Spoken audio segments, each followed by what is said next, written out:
seated.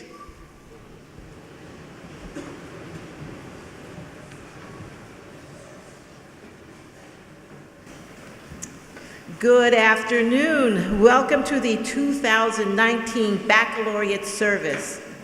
And welcome, class of 2019.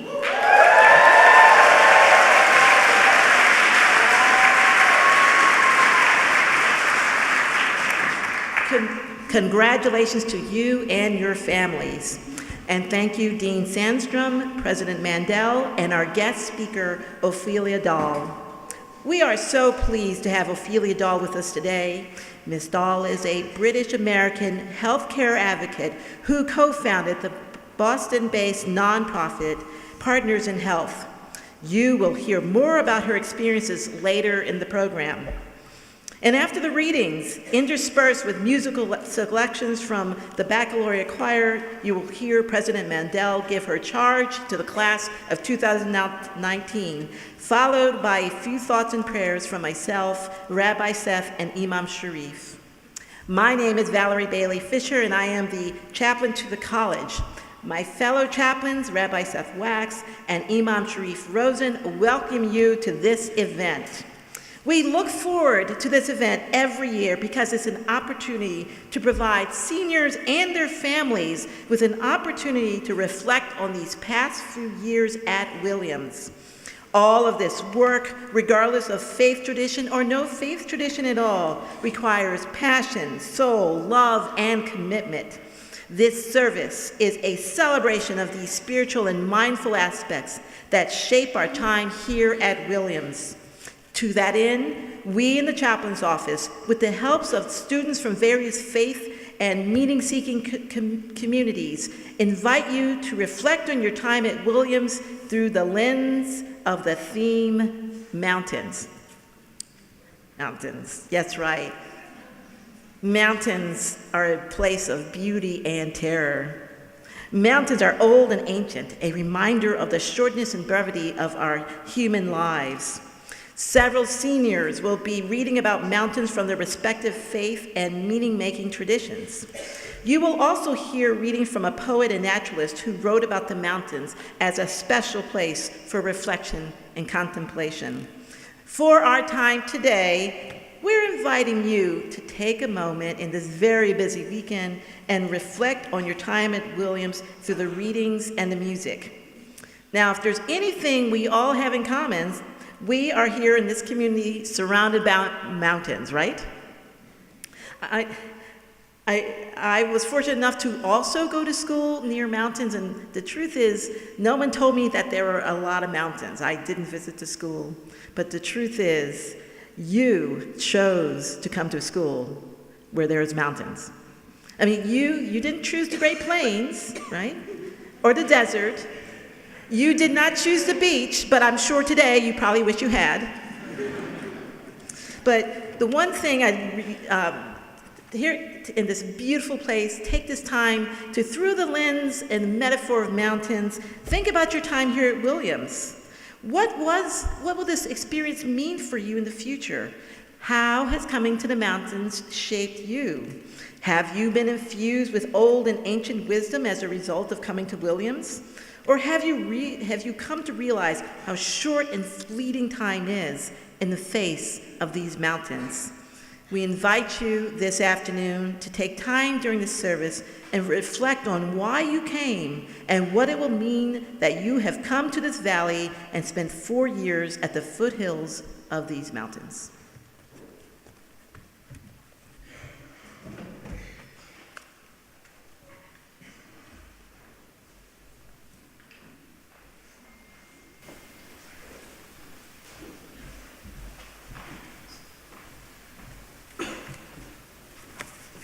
Good afternoon. My name is Rachel, and I'm from Cleveland, Ohio. My name is Marissa, and I'm from Chicago, Illinois.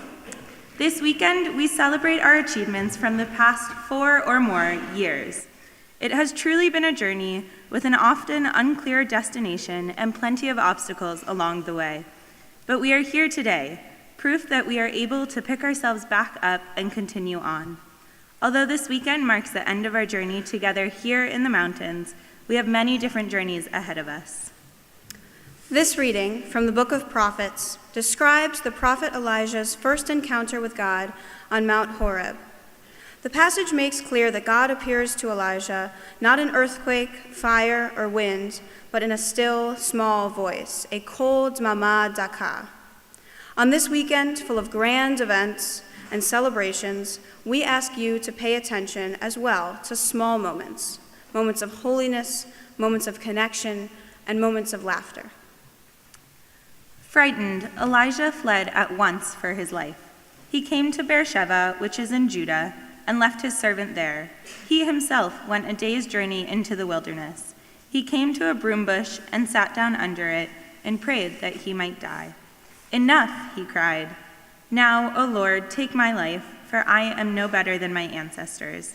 He lay down and fell asleep under a broom bush. Suddenly, an angel touched him and said to him, "Arise and eat." He looked about, and there, beside his head, was a cake baked on hot stones and a jar of water. He ate and drank and lay down again. The angel of the Lord came a second time and touched him and said, "Arise and eat, or the journey will be too much for you." He arose and ate and drank, and with the strength from that meal he walked 40 days and 40 nights as far as the mountain of God at Horeb. There he went into a cave, and there he spent the night. Then the word of the Lord came to him. He said to him, "Why are you here, Elijah?" Vayomer, kano kineti ladonai Elohei tzvaot, ki azvu vritecha b'nei Yisrael, et mizbechotecha harasu, ve'et neviecha hargu becharev. Vayivater ani levadi, vayivakshu et nafshi lakachta. Vayomer tse ve'amadata bahar lifnei Adonai, vehine Adonai over, ve'ruach gdola v'chazak mefarek harim, u'meshaber slalim lifnei Adonai. Lo baruach Adonai, ve'achar haruach ra'ash, lo bara'ash Adonai. Ve'achar hara'ash ish, lo ba'ish Adonai, ve'achar ha'ish, kol dmama daka. He replied, "I am moved by zeal for God, the Lord of hosts, for the Israelites have forsaken your covenant, torn down your altars, and put your prophets to the sword. I alone am left, and they are out to take my life. Come out," he called, "and stand on the mountain before God." And lo, God passed by. There was a great and mighty wind, splitting mountains and shattering rocks by the power of God. But God was not in the wind. After the wind, an earthquake, but God was not in the earthquake. After the earthquake, fire, but God was not in the fire. And after the fire, a still, small voice.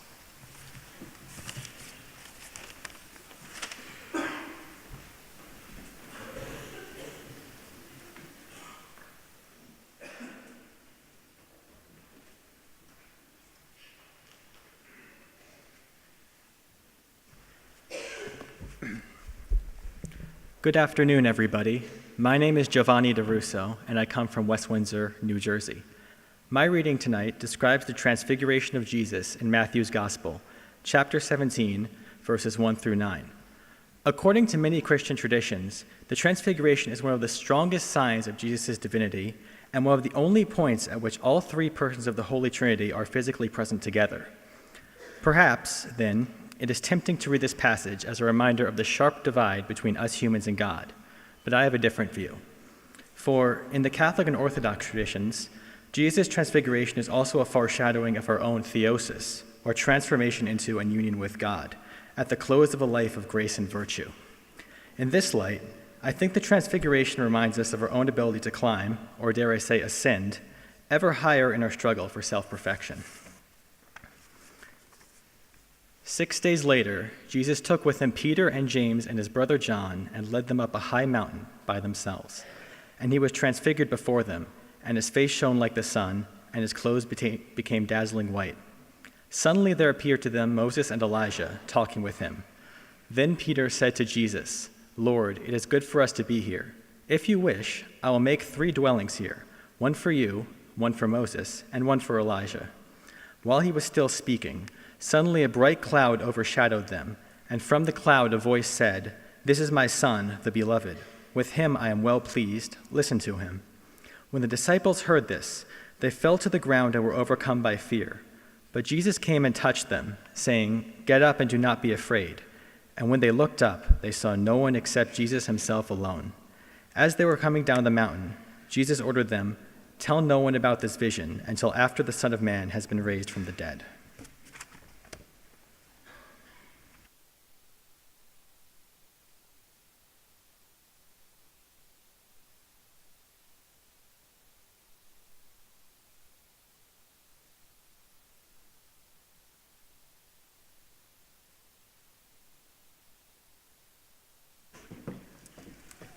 My name is Philemon Abel. I'm from Kansas City, Missouri. And I'm Danielle de Oliveira from Naugatuck, Connecticut. On the Sermon on the Mountain, Jesus speaks of how they oppressed the weak, the ones who cannot pay back, the ones who endured throughout hardship. They will be the ones who gain the most. At an intellectual, prestigious place like Williams, initially we felt as we had earned our places here. Yet we were quickly reminded by y'all that there are people that are way smarter than us. And we felt swallowed by all the things that we couldn't actually do here. And difficulties from home made this place feel really lonely. In addition to our personal lives, news of society's injustices pierced the purple bubble and took their toll on us as well. Yet they do not take our hope, influencing us on our majors and future careers. Our academic struggles highlight the brokenness, and for us personally, Jesus cares about the real-life solutions, and in other passages, he models these solutions. Jesus' love has been manifest to us in this Purple Valley as well, in friends that stay up late nights listening to our pains to comfort, who saved the last slice of pizza to feed us, and who brought us peace in times of turmoil in our beloved, messy Purple Valley. Now when Jesus saw the crowds, he went up to a mountainside and sat down. His disciples came to him, and he began to teach them. He said, "Blessed are the poor in spirit, for theirs is the kingdom of heaven. Blessed are those who mourn, for they will be comforted. Blessed are the meek, for they will inherit the earth. Blessed are those who hunger and thirst for righteousness, for they will be filled. Blessed are the merciful, for they will be shown mercy. Blessed are the pure in heart, for they will see God. Blessed are the peacemakers, for they will be called children of God. Blessed are those who are persecuted because of righteousness, for theirs is the kingdom of heaven. Blessed are you when people insult you, persecute you, and falsely say all kinds of evil against you because of me. Rejoice and be glad, because great is your reward in heaven, for in the same way they persecuted the prophets who were before you."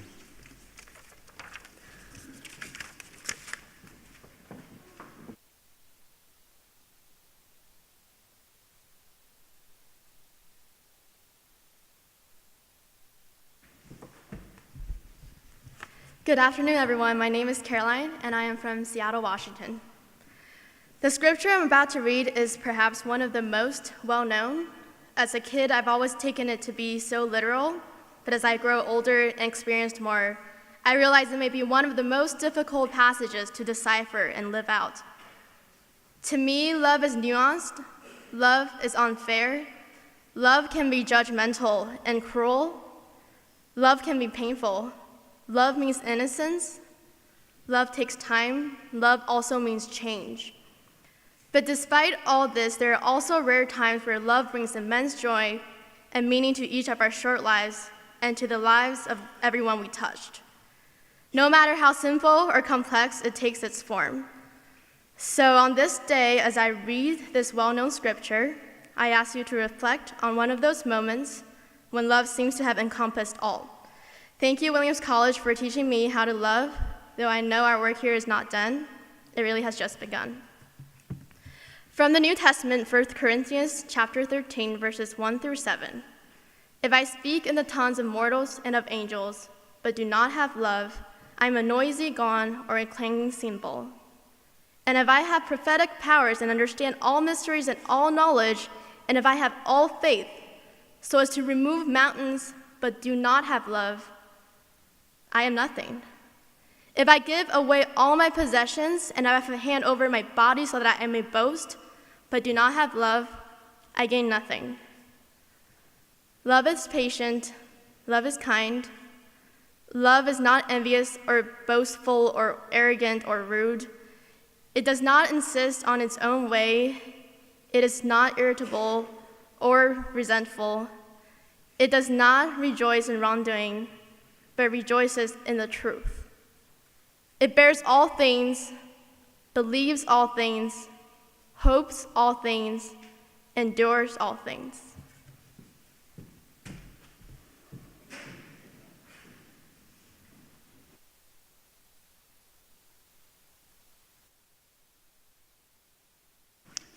Assalamu alaikum. My name is Moiz Rehan, and I am from Islamabad, Pakistan. I will be sharing a verse from the Quran and a short Sufi poem. In the current political climate of the world, where we are all divided by sects and differences, I encourage all of us to think about our privilege from graduating from Williams College and how do we make sure to use this privilege and our education for the betterment of those around us. How do we become more self-aware about our positionality in society? A verse from Surah Al-Ma'idah from the Quran offers some motivation. You who believe, be vigilant in your devotion to God and bear witness. Impartially, do not let your dislike of another lead you away from being just, but cling to justice and equity, for that is closer to the consciousness of God. How do we recognize our own potential to obstruct or create justice? How do we climb up the mountain of self-actualization and stand up against all injustice equally? Stand up against oppressors, but sometimes stand up against people close to us. I share a short poem from a Sufi poet, Gharib Nawaz, which offers some guidance. My every atom yearned for vision till I fell drunk on the manifestations of lordship.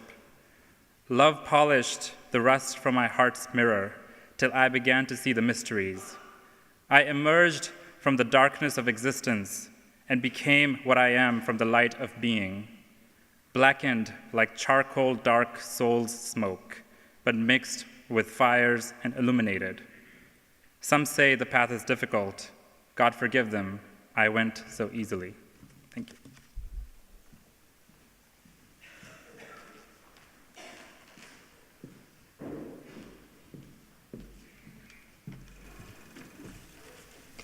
Good evening. I'm Coley Elhai from Richmond, Virginia. After Henry David Thoreau walked the more than 30 miles between Concord, Massachusetts, and the top of Mount Wachusett, he was struck by the view from the summit. He looked down to see towns, rivers, and distant mountains. Williams may be in the mountains, but the view from campus can feel anything but clear. With papers to write and problem sets to finish, it can be hard to see and hold the people around us, let alone what's happening outside our purple bubble. The added elevation we get from technical language and academic detachment can get in the way of seeing why we do this work in the first place. The constant rain doesn't help with visibility either.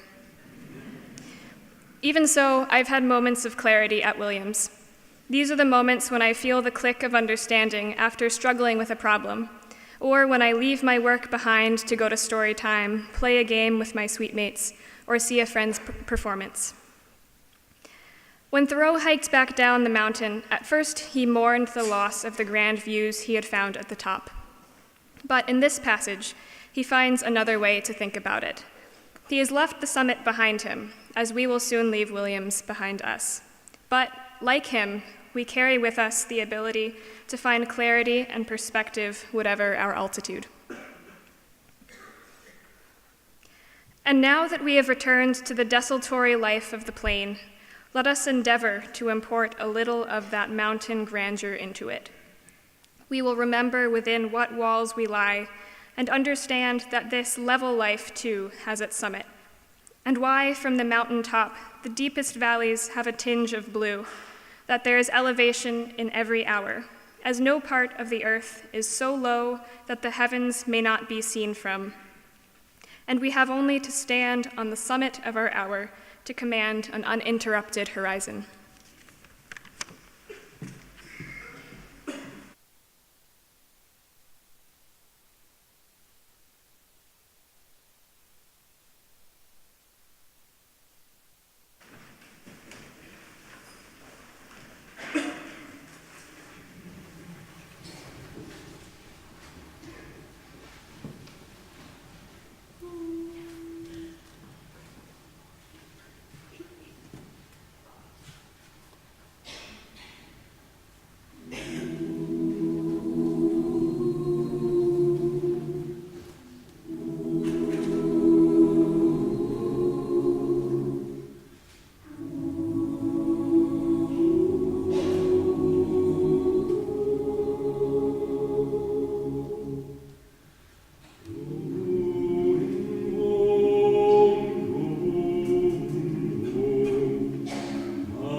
British American social justice and healthcare advocate Ophelia Dahl is helping transform access to healthcare for disadvantaged people around the world.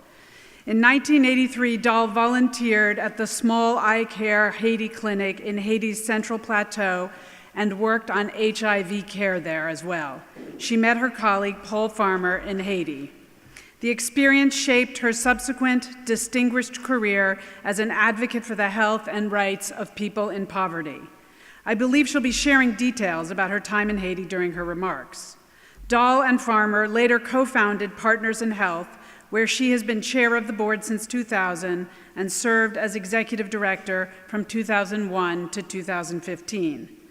Partners in Health works closely with local officials and leading medical and academic institutions around the world to bring the benefits of medical science to impoverished communities. Ophelia Dahl's work has been featured in books and major articles, as well as in the 2017 documentary film, Bending the Arc. The daughter of author Roald Dahl and actress Patricia Neal, Dahl is also a central contributor to the Roald Dahl Treasury, a collection of her father's stories, memoirs, letters, and poetry. And she serves as vice president of the board of Roald Dahl's Museum and Story Center in Buckinghamshire, England. A poster child for the value of a liberal arts education, Dahl graduated from Wellesley College and has earned numerous awards and honors for her work. Please join me in welcoming Ophelia Dahl.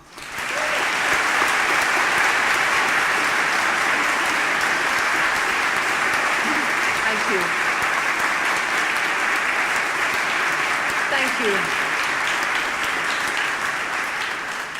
Thank you, President Mandel. I appreciate it, and I'm delighted to be here amongst all of you and for President Mandel's first baccalaureate, my first baccalaureate, and your first baccalaureate. So we'll get through this together. So I really just wanted to say thank you for inviting me to be here with you during this reflective and important time, the eve of your commencement. I hope this pause before all the horn blowing tomorrow allows you to take stock and meditate a little on what you've achieved. Are you able to pause? I mean, I know you haven't paused this week. That's clear. This has been an important non-pausing week for you. But I hope so, because I've heard a little bit about the din and the fray that has characterized these last 4 years here and in our country. A seemingly relentless and challenging time that you're ready to conclude, and not just academically. It's certainly been a complex time, fragile gains being undone, protections for vulnerable populations vanishing, and our own truths challenged. It has also been, I hope, a fruitful time for all of you, and a nourishing one. The friendships that you have made and the community that you've built here can last all your life. And I've heard that your time here has been important for the school, that your efforts to make Williams the best and most inclusive place have catalyzed work which will endure long beyond your years here. A gift to the students who will follow you and to their teachers too. And speaking of gifts, I hear that the board considered a motion to update the name of the school to Will I Am. It didn't carry this time. But Michael Rubel and his undercover team, sowing fun and perhaps mischief, sound like just the sort of folks I'd like to hang out with later. I hope that you will carry with you onward into your lives beyond Williamstown the fierce energy of your collective, the spirit that saved and reinvigorated the JA system and also gave rise to waffles. You'll take with you some of the answers you found here, and you should plan to hang on to some of the questions too. I suspect that some of the questions uppermost for you all right now might include variants of what now, what next, and perhaps the notion that the right answer, the just right answer, or the one true answer is essential and will light a path. I have bad news. there isn't one right path, and better news, there isn't just one right path. Your life to date, your college career, the sum of your work, and your knowledge is irreducible. You do not need to have a plan right now for the rest of your life. You will have to choose and keep choosing. Our lives are a series of small things put together, not 2 or 3 big things. And I did not know this when I graduated from college. My sense after speaking with one engaging student in particular is that you all have taken to heart your liberal arts education.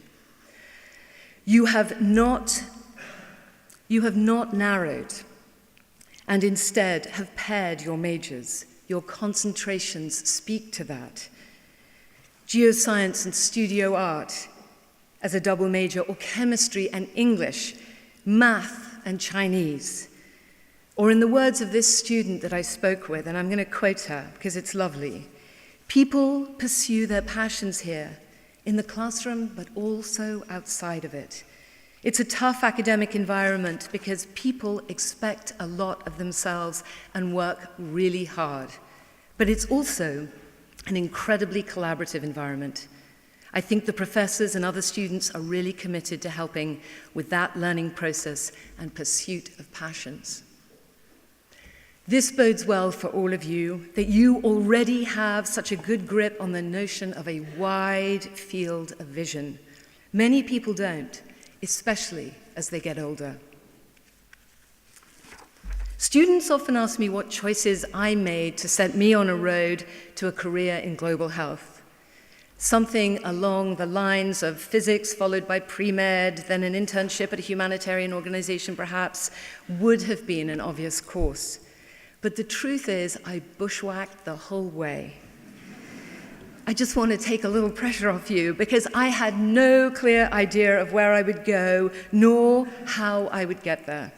In fact, in the true words of a lovely colleague, you only know about your journey in hindsight. And when I first went to Haiti, 36 years ago, I was 18, don't do the math, and volunteering for an eye care organization. I wanted to get some experience beyond my lovely but limited world in rural England. And the idea was that some time spent away would help me figure out what I wanted to do with my life, or, I have to confess, to buy me some time. When I arrived, the country was in its 3rd decade of a brutal dictatorship. Baby Doc Duvalier ruled the country by fiat and violently suppressed any opposition. He had no interest in representing the majority of the population, who lived on far less than $1 a day, dying of vaccine-preventable diseases and feeding their children cakes made of mud and water to fill their empty bellies. It was a jarring awakening, coming face to face with the terrible conditions in which millions of people were forced to live, and with so much preventable suffering and death just an hour's flight from Miami. I realized early on that it would be impossible for me to go back to my life as it had been and forget what I had seen and those I had met. Among them, Paul Farmer, the young doctor-to-be who would become my lifelong friend and partner. We banded together to try to address a small piece of the astounding levels of illness and suffering we saw before us. Guided by our Haitian partners, we tried to bring the fruits of modern medicine to an area where there was none, and knew early on that we would need to focus on the slow work of building systems rather than providing first aid. As we were getting to know each other and Haiti, we were aware that we knew almost nothing about the socio-political history of the region. We read all that we could get our hands on and came to understand that Haiti, the first free Black republic and once the most prosperous country in the world, in the Western Hemisphere, was now the poorest. We were learning about the structural mechanisms behind its impoverishment and found the fingerprints of Western governments, our own chief among them, on every surface we examined. We didn't have to search too hard for evidence of structural violence in the small community where we were working, Cange, in Haiti's Central Plateau. There, the subsistence farmers had lost their land to a massive hydroelectric dam project in the 1950s. The project had been funded by US companies and US-backed development agencies who profited from it. The farmers that the project displaced had never been compensated and had never fully recovered. And so, bereft of their land and their means of survival, their health and prospects had been sharply diminished. It was the beginning of an awakening for me, one that continues to this day, becoming alive to the deep connections between the policies of powerful countries and the bodies and the lives of the poor, even continents away. So I was compelled by this obvious and gross injustice and committed with others to addressing it. By the way, anything difficult that you do should be done with other people, preferably those you trust and love. And at this point, I grappled with the decision of whether to go to medical school, anxious that if I didn't become a doctor, I wouldn't be able to provide the care that was so critically needed, and that I'd be a less effective advocate. Eventually, because of an excellent liberal arts education at another college beginning with W, I realized that I didn't have to become a physician to help deliver on the human right to healthcare, and that addressing the underlying causes of poverty and ill health is work that calls on all of us and on every discipline. I also realized that wrestling with what one should do instead of what one loved to do is as old, as well, older than Methuselah, much. That choice, not to go to medical school, took me out of the lab and into a survey class in English literature, where I was exposed to a piece of writing that I still return to often, a Milton sonnet, whose arresting first line is, "When I consider how my light is spent." In it, Milton limns his choices in the face of his onrushing blindness. He had set aside his work as a poet in order to write political articles and pamphlets for a cause he felt strongly about, fighting for liberty on the side of Oliver Cromwell and against the tyrant of his time, King Charles I. As he started to lose his sight as a young man, before even, in his words, half my days, he questioned this choice. He asks in his sonnet how best to use the life that's left to him. And it's a question I ask myself all the time as the choices, big and small, present themselves each day. And my days, ever since that first trip as a teenager, have included thoughts of Haiti, time spent there, and the ongoing work to address the systemic, generational starvation of a country, a people, and its systems. And although my path has meandered through different fields, schools, and continents, with some really excellent detours along the way, please don't deny yourselves the pleasures of a few wrong turns and dead ends. But again and again, I have returned to Haiti, one of my earliest and best teachers. In 2010, when I think many of you were roughly 13, Toy Story 3 was out in theaters. The Red Sox were in a bit of a slump. I was in Boston when a 7.0 earthquake struck just outside Haiti's capital of Port-au-Prince. Over 200,000 people were killed, and 1.5 million left homeless. It was absolutely devastating. PH's team and facilities out in the center of the country were largely spared, but many of our colleagues' family members were not. Our Haitian co-workers lost more than 500 loved ones. It was a terrible time, and it was also a time when people came together in extraordinary ways. Over half of American households donated to the relief effort. Half of American households to that relief effort. Hundreds of people turned up at the PH office to help.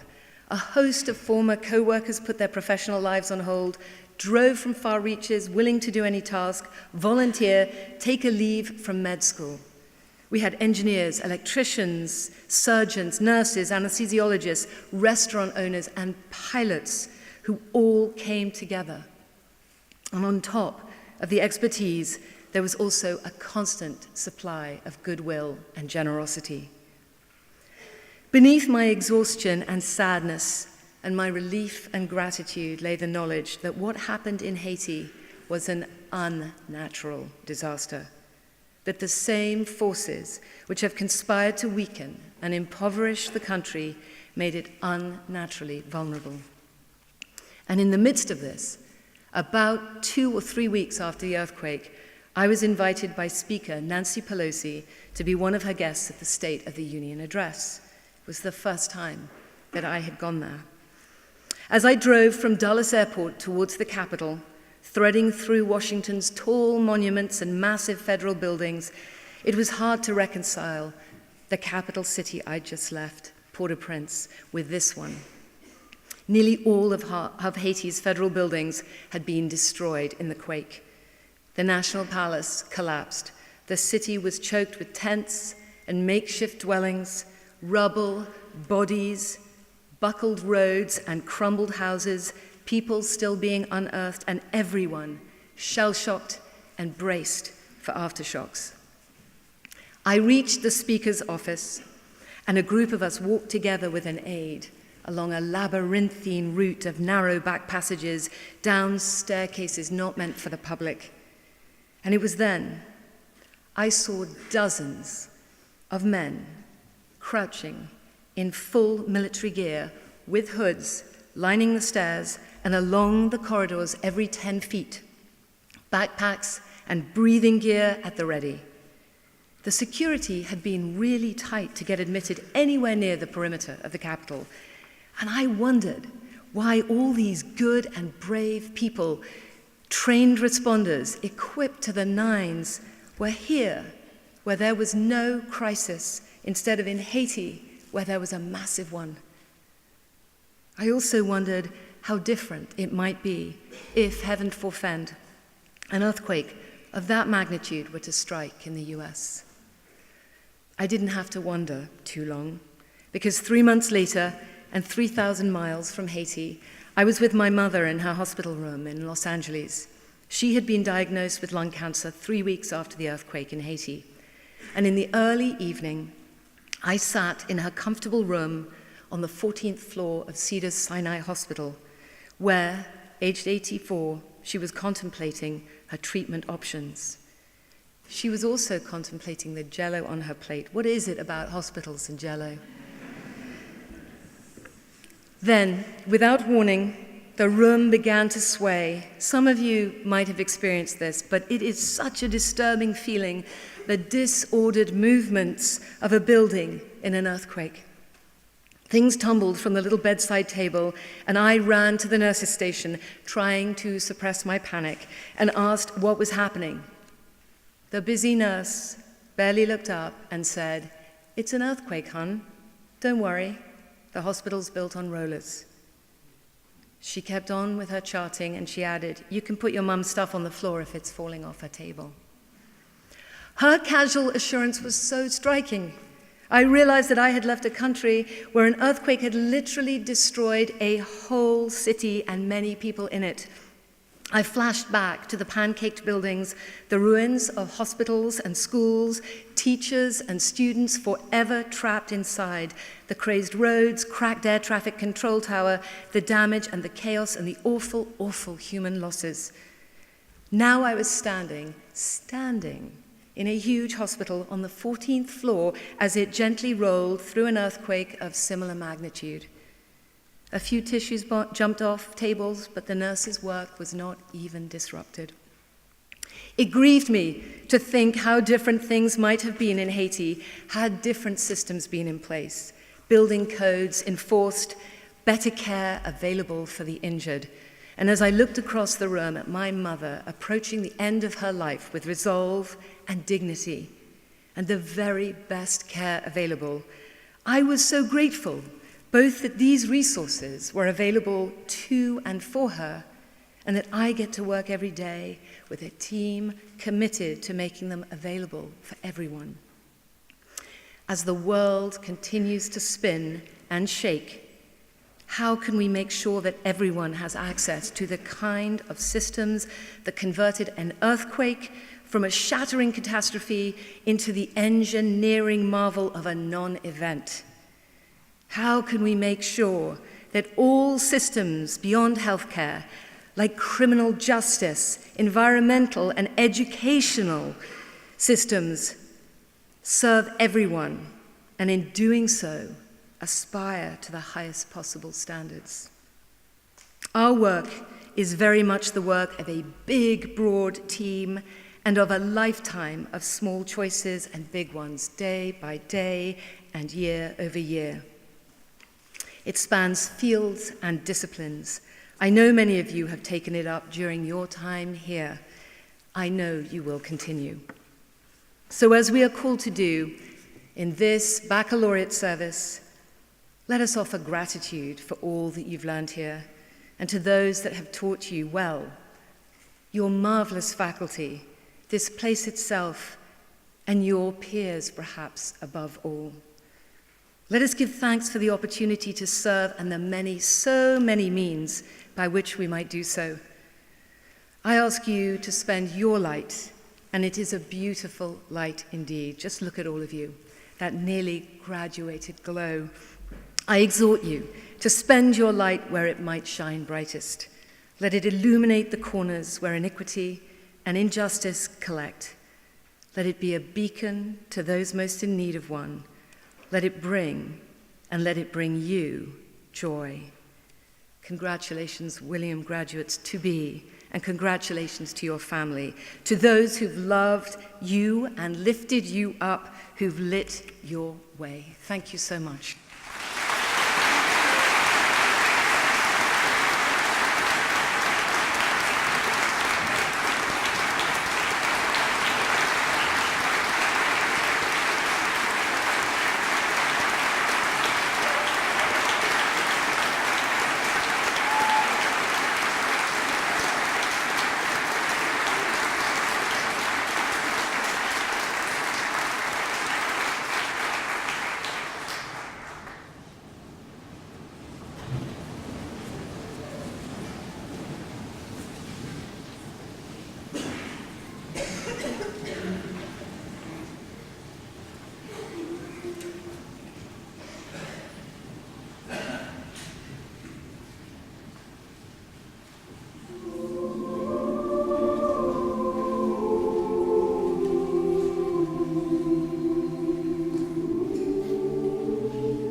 afternoon, everyone. It's so great to see all of you here. I would like to just, before I offer my remarks, just once again thank Ophelia Dahl for her very inspiring presentation to us today. Thank you.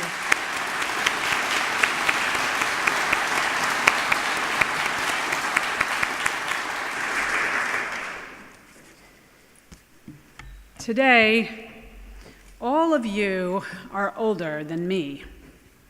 Not literally, of course, but most of you have been here for 4 years now, to my 1. So it's true in that sense. And when you cross that commencement stage tomorrow, for one moment, you'll be the most senior student that you can possibly be. Then, as you accept your diploma from me, the meter will reset, and you'll walk off the stage as the freshest Williams alum in the world. The youngest member of a global community, the newest graduate, the most junior citizen of life beyond college, the person most precisely and freshly poised to make an impact on the world. I think that duality of youth and age is so important. The fact that you've made the most of your time at Williams gives you a kind of wisdom that I hope will be important to you in your life. And I hope you'll reflect on that fact throughout this weekend. But as you return to your seat tomorrow, diploma in hand, reincarnated from the most senior student to the most junior graduate, I also charge you with nurturing the youthful desire to make an impact in the world. Try to be young in your hunger for knowledge, but try also to be old enough and wise enough to feel humbled by your own ignorance. This is a truly human dialectic. If you think about your role models and mentors, whoever they are, I believe you'll see some combination of wisdom and wonderful immaturity. I think we even heard some example in Ophelia Dahl's remarks, and I suspect she could tell you about many other moments in her life when she went from feeling like she knew a few things to wondering at how much more there was to know and do. We are all constantly shifting between these states. College graduation is simply one of the moments when that change is most apparent. And since Baccalaureate is a moment of reflection, I hope you'll take this time to reflect on that transition and commit to honoring it and preserving it. You'll have other times of rebirth in your life. You might become a new graduate student, the leader of a new organization, a new partner or parent. Try to revel in these moments. One of the hazards of age, as a person has this experience over and over, is we can become somewhat numb to the back and forth. People instead sometimes settle into a kind of middle state of passivity. This sometimes manifests as thinking you know it all, or close enough, being lulled by material comforts into feeling like you've got it made, slipping into a belief that you have done your part. Don't go there.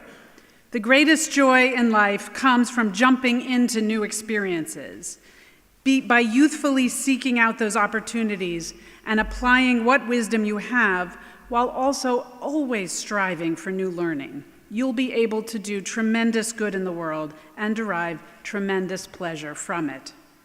Tomorrow is a moment to savor the duality of age and youth, to be transformed, if not in literal time and age, then in a figurative but powerful sense. I wish you many more such moments throughout your life.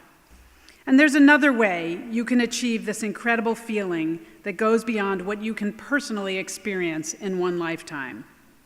I urge you to think about community as a further source of rejuvenation.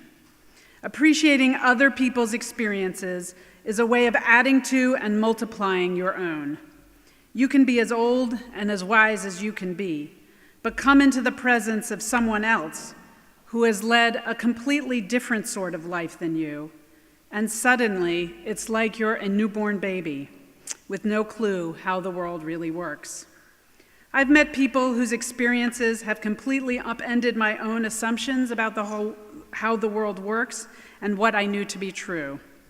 In my own college career, a handful of Armenian immigrants in France broadened my historical, global, and cultural references so profoundly that they rewrote what I had heard and understood about European history, global politics, and historical memory. So much so that they ended up redirecting me without even knowing it on a new pathway of knowledge and exploration, one that ultimately, in the twisted path that Ophelia Dahl mentioned, led me here, although I didn't know it at the time. This is part of why the model of a residential liberal arts education is so important and timely, because in this environment we can learn so much from each other as long as we hold ourselves open to that learning.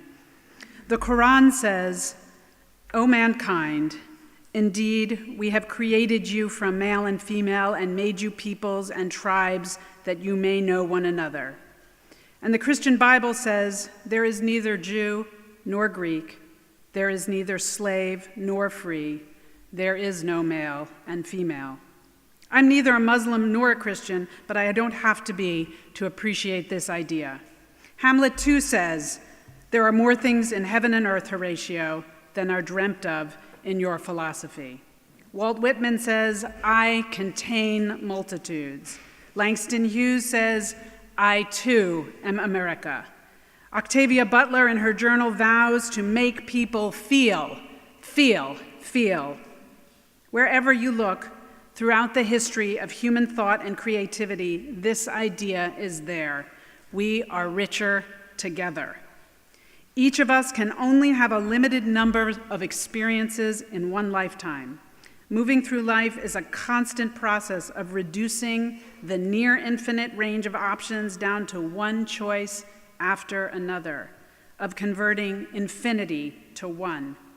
But my one is different from your one, is different from the one of the person next to you and the person next to them. So when we live our lives in community, we add our experiences up again, moving from one just a little distance back towards infinity. We tap into something greater and more wondrous than any of us can dream of in our philosophy. There's nothing uniquely Williamsy about this. It's a fact of human existence. But what I do think is very Williams is the appreciation for it.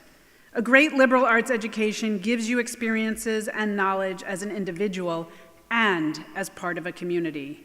We teach you to be wise when we can, but also humble about how much more there is to know, and so hungry to discover it.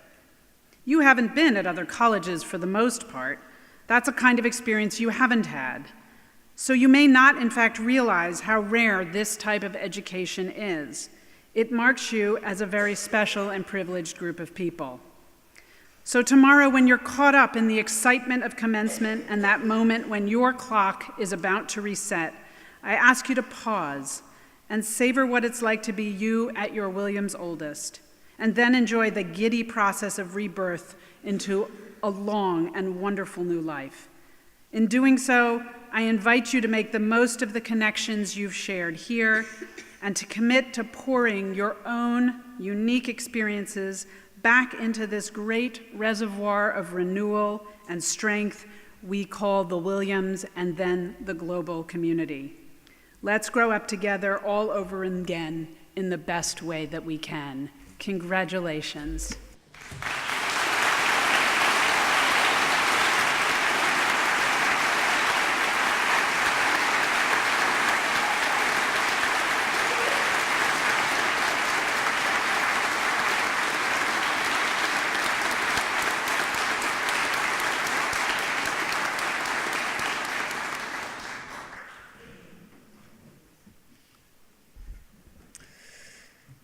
So this has been a challenging year. For many of you, going to the mountains may have been a good description of your entire 4 years.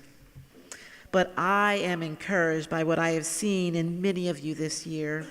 Although we have been striving for a community of inclusion and equity, we are also realizing that this will happen not just through the transformation of our institutions, but in the transformation of ourselves. We have come to the mountain of the goals of inclusivity, justice, equity, and as a result, we are transformed and we continue being transformed.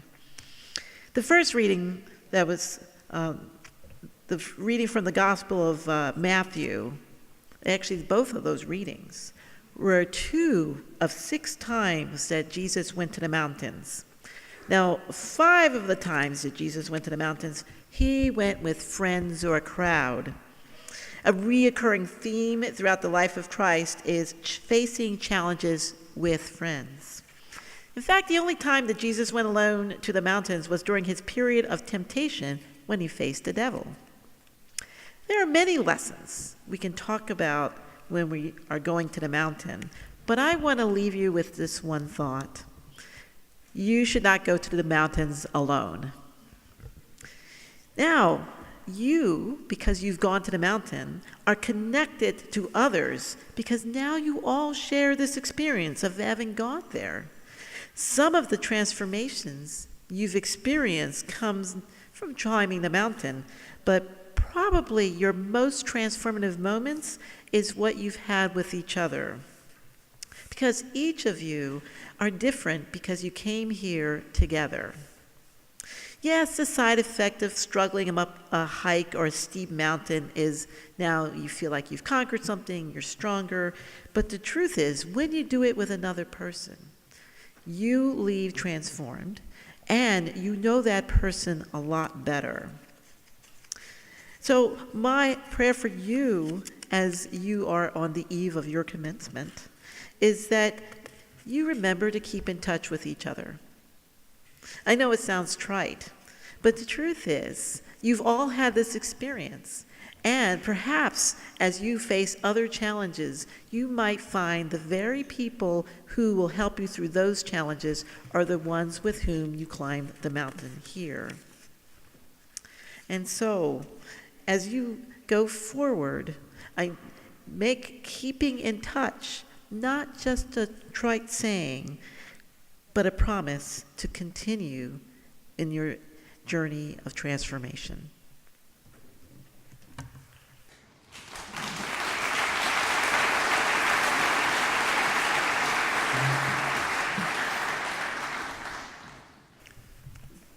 Bismillahir Rahmanir Rahim.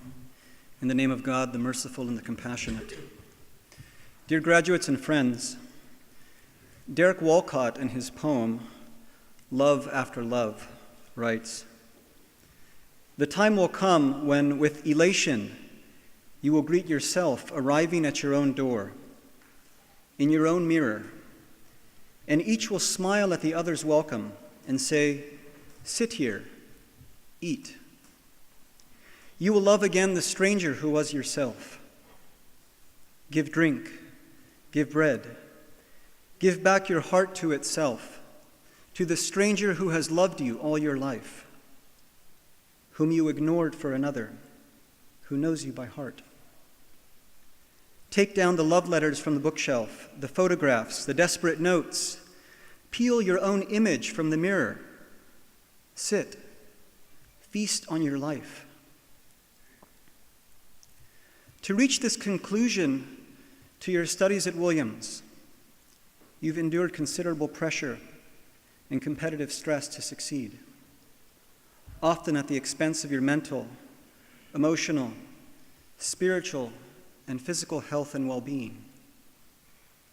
Many of you have struggled to feel heard and understood. Many of us have labored to find friendships and supportive communities here, all of which might lead one to wonder, who and what do we actually find if we choose to come into direct and genuine encounter with who we are in this moment? Who and what will we find beneath and behind our titles and labels and status? At our core, do we find tenderness and compassion? At our core, do we prefer to share of our gifts and blessings or receive and withhold? Dear graduates, if aspects of your Williams experience unsettled parts of your most cherished understandings, Reflect on what lessons from your experience here can be helpful in rebuilding and consolidating yourself anew. Alongside the intellectual rigor to which you've applied yourselves and the knowledge you have accrued, what work still lay ahead in the cultivation of your heart and the refinement of your conscience? If your lives resemble a tree with myriad branches, which ones still need to be pruned? What seeds still need planting? Walcott urges us to set a place of welcome at the table for the true self we may yet to know. But right now, are each of us willing to also extend an open mind and hands towards those whose experiences and perspectives are different than our own? Dear graduates, may your learning and discoveries during your time at Williams serve as one crucial piece in preparing you for the forthcoming, honest encounter with yourself. May you continue to enhance your hearts and minds in preparation for the delights and struggles of the human experience. May your presence and influence be only a blessing and relief for those touched by your life and work. And may all of us navigate our lives so that one day, when meeting ourselves, our souls experience an elation and clarity and peace even greater than Walcott envisioned. Amen.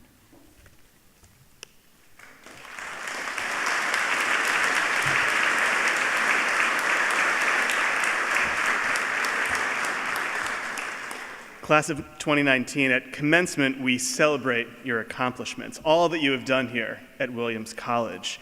Yet while we rightly highlight your achievements, it's also worth reflecting on how much you have received. The wisdom you learned from teachers during a lecture or tutorial session, at office hours, or over a cup of coffee at Tunnel. The article or book that you were reading in the library and that altered how you saw the world. The advice given to you by mentors while working on a challenging personal or professional encounter. The guidance offered by friends in difficult moments. You might have been aware of how some of this wisdom affected you in the moment you received it, like when your friend informed you that you probably should not have just posted that photo of you and your ex at the Halloween party on Instagram at 3 a.m. That one you probably understood pretty clearly in the moment. But given how much you've been exposed to and grown in your time here, it begs the question, how can you take the teachings that have come to you and embed them deep inside yourself, into your heart and your soul, so that they are truly yours? There's an ancient Jewish sage named Rabbi Shimon Bar Yochai, and he wanted to teach his students how to really learn what he had to teach them. And he talked about his own process of learning from his teacher. He gathered his students and said to them, Limdu Torati, learn my teachings. Go over what I'm teaching you. Shemidotai trumot mitrumot shel Rabbi, because my teachings are the finest of my own teacher. Bachartim v'taratim mitoch ikarei mishneotav. I've chosen very carefully exactly what I learned from my teacher. I focused on the essence of what he was saying. I sifted them and sifted them. I went deeper and deeper into them. I spent so much time just trying to understand what my teacher was really trying to tell me. One of the ways of learning is remembering what you heard. That's vital. But the deeper level is, you hear the teaching, and then you spend serious time trying to understand what that teaching was all about and what it really says to you. And that takes a lot of introspection, a lot of reflection, a lot of time to really figure out what was it that your teacher, your friend, what were they really saying to you? Rabbi Shimon had heard many teachings from his teacher, but then he spent time asking, what does this really mean? How does this directly connect with my life? The wisdom that I've already learned, how is it in my life? Where do I see it in my relationships? Where do I see it in myself? And how does it change my understanding of my role in this world? Class of 2019, I want to bless you that in the coming weeks, months, and years, you will reflect upon all that you have received in your time here at Williams. You will deepen your understanding of all the teachings, great and small, that you've had the merit to encounter, that you will internalize those moments, process them, and bring them into your life, to let them take root in your heart and soul and flourish so that you can make them your own and then share them with all those who will learn from you.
of 2019, congratulations.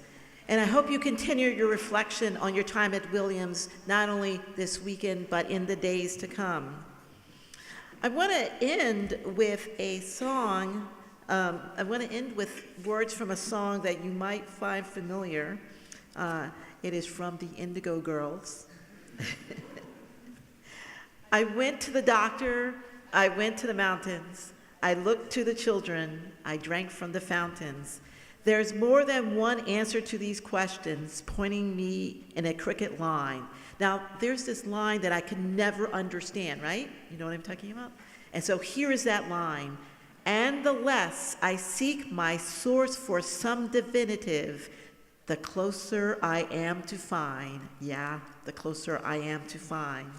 I want to highlight this line as our benediction because I think it's one of the most challenging things that we face at the end of a journey like this. Because in many ways, you came here looking for some place, a place where everything is fine, but instead you found yourself climbing mountains, facing challenges, and here you are, and you haven't finished everything you were hoping for.